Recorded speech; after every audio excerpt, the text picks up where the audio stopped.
Bismillahirrahmanirrahim. Assalamualaikum warahmatullahi wabarakatuh. Come back to my channel Yuinda. Oke, sahabat Yuin, bunda-bunda dimanapun kalian berada. Di konten Yuin kali ini, Yuin tuh mau bahas mengenai tentang bakat logis matematik. Nah, dari situ apa sih Yuin bakat logis matematik gitu? Nah, logis matematik itu adalah salah satu kelebihan ya yang ada di diri seseorang, atau salah satu jenis potensi ya, yang mana pernah nggak sih Bun, kita tuh menjumpai atau bahkan mengalami itu temanku kok jago banget ya matematikanya ya gitu, atau ada gini, kok anaknya dia pinter banget ya matematikanya, kok cepet banget ya hitung-hitungannya gitu. Oke, di sini Yuyun akan bahas tentang logis matematik.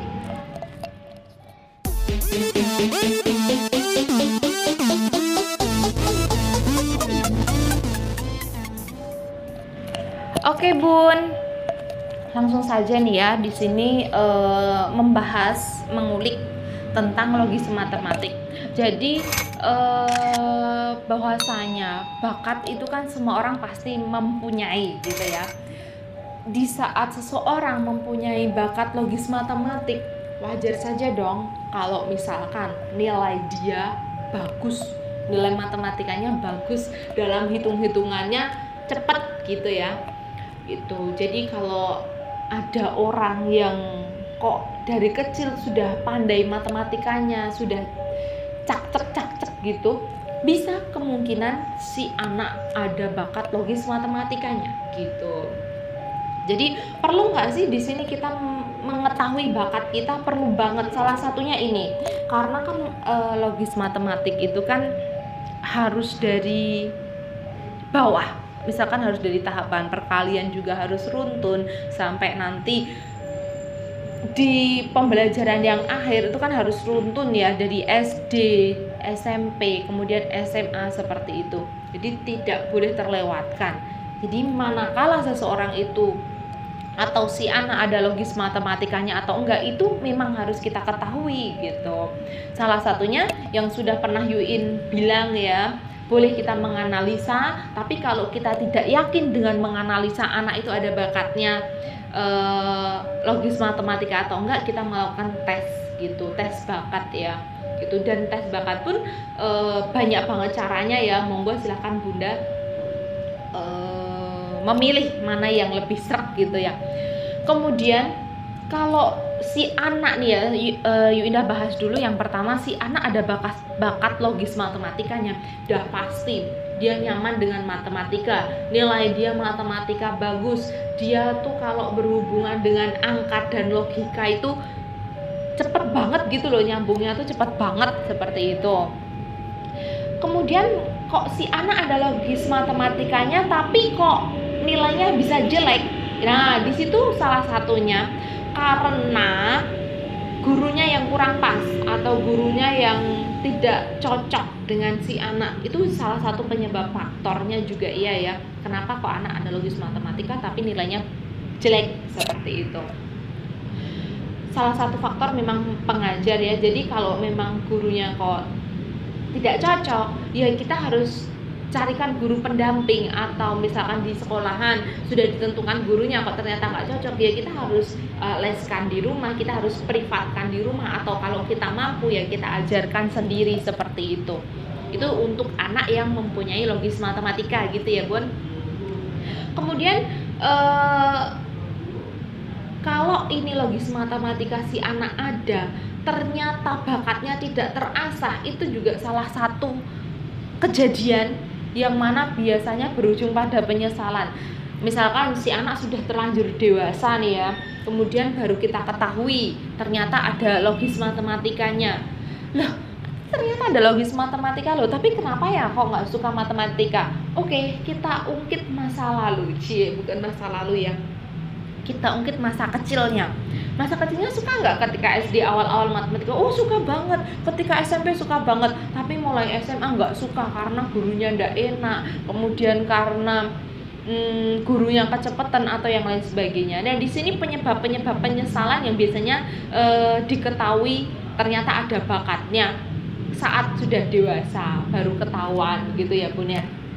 Jadi perlunya kita mengetahui bakat anak kita apa aja sih, itu ya kalau bisa sedini mungkin ya Bun ya, sedini mungkin. Biasanya anak sudah bisa diteskan itu kan umur 1,5 bulan, 1,5 bulan itu bukan salah nanti dikat ya.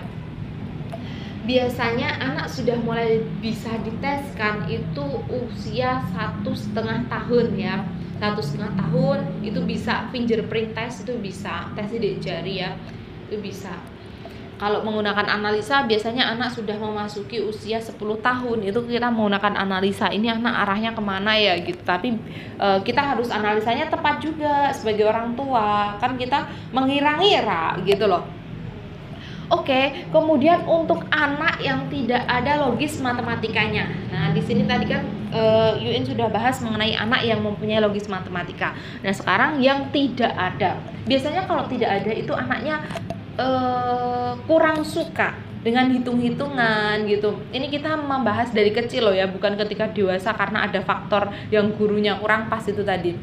Dari kecil itu kurang suka dengan hitung-hitungan, kurang suka dengan alasan-alasan yang logis seperti itu.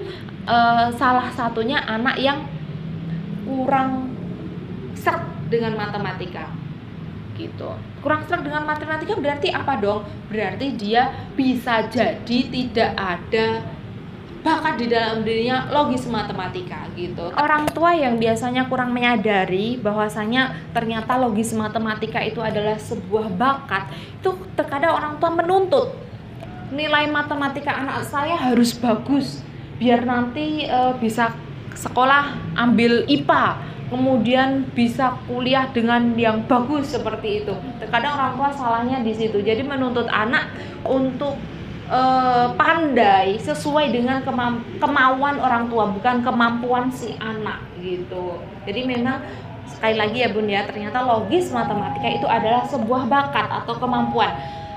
Nah, pertanyaannya gini, Yuin bisa enggak ya orang yang enggak punya logis matematika tapi bisa seperti orang yang punya logis matematika yang terasah gitu? Pertanyaan yang bagus nih ya. Bisa, Yuin jawab bisa, namun butuh perjuangan. Jadi kan ibarat pisau nih ya, ibarat pisau yang mana dianugerahkan Tuhan itu yang tumpul, bagian yang tumpul. Jadi bukan yang tajam ya. Kita bisa nggak menjadikan yang tumpul ini menjadi yang tajam? Bisa banget. Tapi perlu waktu yang lama. Tapi perlu jangka waktu yang tidak sebentar dan cukup melelahkan. Gitu. Yang pastinya nanti yang sudah menjadi anugerah dia, kelebihan dia, potensi dia atau bakat dia, ini nanti ada yang tidak terasah atau terabaikan karena memikirkan yang ini tadi ya, yang tumpul untuk menjadi tajam ini ya, seperti itu. Jadi kok kita sudah mengetahui, misalkan kita sudah mengetahui, oh ini anak nggak ada bakatnya logis matematika, ya kita santai aja dong gitu loh. Jangan kok kita memaksakan anak untuk menjadi anak yang sempurna, yang pintar matematika seperti si dia gitu. Jangan sampai seperti itu ya. Kita berusaha menjadi orang tua yang profesional. Ya ini menjadi anugerah. Oh kok misalkan anugerahnya dia kinestetik sentuh ya, yang dulu pernah Yuin bahas, dia pandainya di kinestetik sentuh, ya udah asah itu nanti bisa menjadi sebuah ladang rezekinya juga. Dia bisa terasa, dia bisa menghasilkan karya-karya atau apa. Begitu juga dengan yang logis matematika. Seperti itu ya Bun ya. Terima kasih, semoga bermanfaat. Dan pesan Yuin, jangan menuntut anak untuk menjadi kemauan kita, tapi kita maksimalkan anak sesuai dengan kemampuan mereka. Gitu, terima kasih. Assalamualaikum.